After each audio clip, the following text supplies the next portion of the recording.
யார் வேணாலும் சொல்லலாம், நான் 10,000 கொடுக்கிறேன், 8,000 கொடுக்கிறேன், 2,000 கொடுக்கிறேன், பேரை மாத்தி குலவிளக்கு திட்டம்னு சொல்லலாம். என்ன விளக்கு திட்டமா இருந்தாலும் ஒன்னும் வராதுன்னு தெரியும். ஏன்னா இதுக்கு முன்னாடியே ஸ்கூட்டி கொடுக்கிறேன் நாங்க, வந்துதா? வரல. அதே போல குலவிளக்கும் வீட்டுக்கு வராது என்று தெரியும்.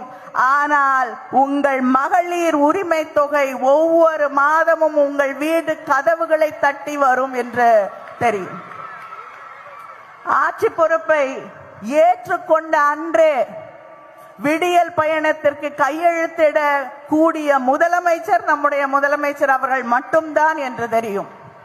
நம்ம வீட்டு பிள்ளைங்க படிக்கணும், பெண்கள் படிக்க வேண்டும் என்பதற்காக புதுமை பெண் திட்டத்தை கொண்டு வந்து நடத்தி கொண்டிருக்கக்கூடிய முதலமைச்சர், நடத்த முடியும் என்று காட்டக்கூடிய முதலமைச்சர் நம்முடைய முதலமைச்சர் மட்டும்தான்.